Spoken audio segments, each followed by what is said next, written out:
प्रिय साधक बंधुओं, ओम नमो नारायणाय। हिमालय गुरुकुल पाठशाला पर आपका स्वागत है। कैसे बने कर्मयोगी, इस पुस्तक की श्रृंखला में आज हम अध्याय 7 लेकर के आए हैं, जिसमें स्वामी जी ने लिखा है कर्मयोग क्यों।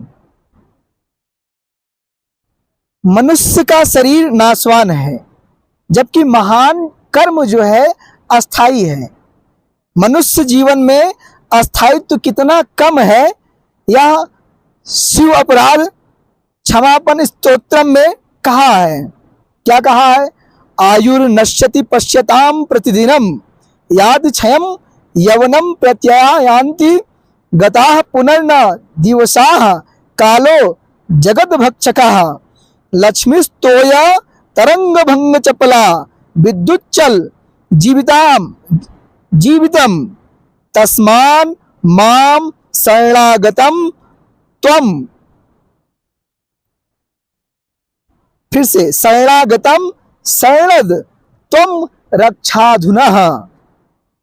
इसका अर्थ है प्रतिदिन आयु नष्ट हो रही है, यौवन का क्षय हो रहा है, बीता हुआ दिन फिर वापस नहीं आता, काल संसार का भक्षक है, लक्ष्मी धन संपत्ति जल की तरंग की समान है। कैसे?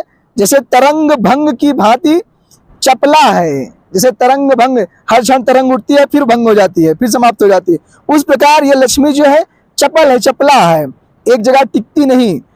जीवन विद्युत के समान क्षण भंगुर है, ये जीवन का कोई ठिकाना नहीं है, कब इस जीवन से मुक्ति हो जाए कुछ पता नहीं है। इसलिए संसार एक मृग तृष्णा की भांति है। मृग तृष्णा मतलब दूर बालू में पानी का भास होना, बालू में पानी की, रेत में पानी दिखाई देना पर पानी का ना होना, ये मृग तृष्णा है। संसार एक मृग तृष्णा की भांति है। संसार एक मायावी दुनिया है।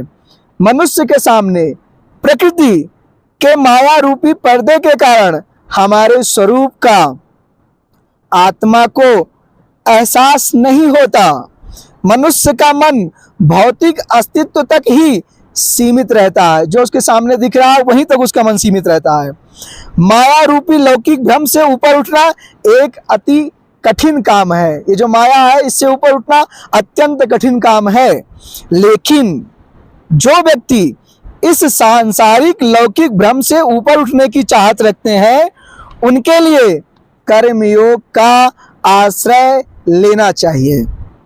सांसारिक अस्तित्व के भ्रम से ऊपर उठने के लिए एक साधन की आवश्यकता होती है।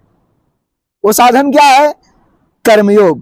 कर्मयोग एक ऐसा साधन है जो इस संसार में रहते हुए योगी की भांति, मतलब आप संसार में भी रहिए, संसार में रहते हुए योगी की भांति आप सफलतापूर्वक आध्यात्मिक मार्ग में चल सकते हैं। संसार में रहते हुए भी आप आध्यात्मिक जीवन व्यतीत कर सकते हैं। यह कर्मयोग की साधना है। हमारे प्राचीन शास्त्र इस सत्य पर जोर देते हैं कि हमारे आसपास मौजूदा जो दुनिया है ये प्रकृति द्वारा पैदा किया गया है। ये जो दुनिया दिखाई दे रही है सब प्रकृति है। यह एक स्वप्न के समान भ्रम है, ऐसा हमारा शास्त्र कहते हैं। ये स्वप्न के समान है, ये भ्रम है। आत्मा के अलावा इस संसार में और कोई अस्तित्व है ही नहीं। इस माया रूपी प्रकृति से हम बंधे हैं। आत्मा और प्रकृति के भेद को जानने के बाद आखिर ये माया रूपी भ्रम मिटेगा कैसे? ये माया रूपी भ्रम कैसे मिटेगा? आगे लिखते हैं स्वामी जी, आत्मा और प्रकृति के भेद को जानने के बाद उस माया रूपी भ्रम से हम मुक्त हो सकते हैं। आत्मा और प्रकृति के भेद का निर्णय करना चाहिए। अब आत्मा क्या है, प्रकृति क्या है, इसके भेद क्या है, इसका निर्णय हम कैसे करेंगे? तो इसके बारे में स्वामी जी आगे लिखते हैं, प्रकृति का स्वरूप और आत्मा का स्वरूप क्या है यह जानना चाहिए। कैसे जानना चाहिए? अब स्वामी जी इसका अंतर बता रहे हैं।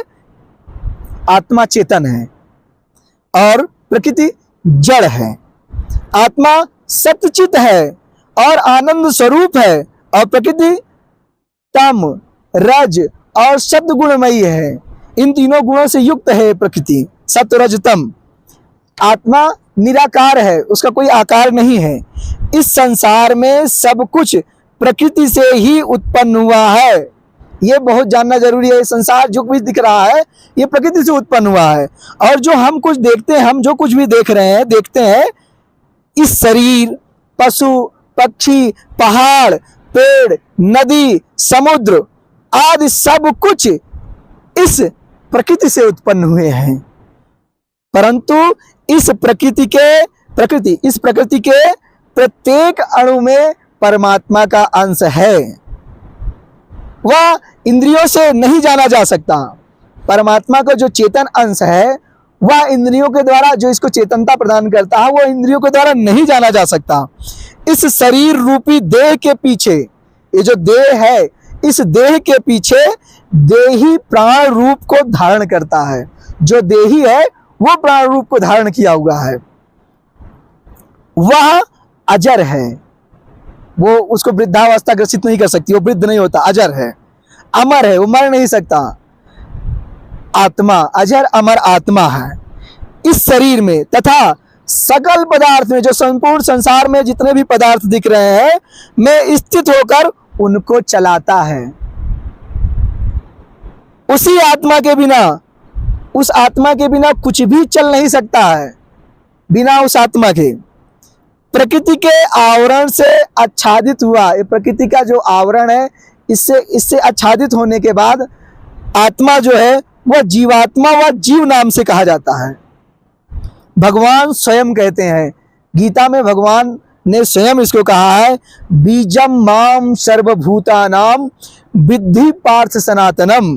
हे अर्जुन, अर्जुन को बताते हुए भगवान कहते हैं कि मुझे जो है तू संपूर्ण भूतों का अर्थात प्राणियों का और इस संसार का, इस जगत का सनातन बीज मुझको ही जान। मतलब मैं बीज रूप में हूं, ये मुझसे ही सारी चीजें उत्पन्न हुई हैं। ये इस अध्याय का इसी पर से समापन होता है। आज का अभ्यास जो आपको करना है वो है आत्मा और प्रकृति का स्वरूप, इसका विवेचन आपको करना है, जानना है, इसके बारे में खोज करना है किस भी प्रकार से। ओम नमो नारायण।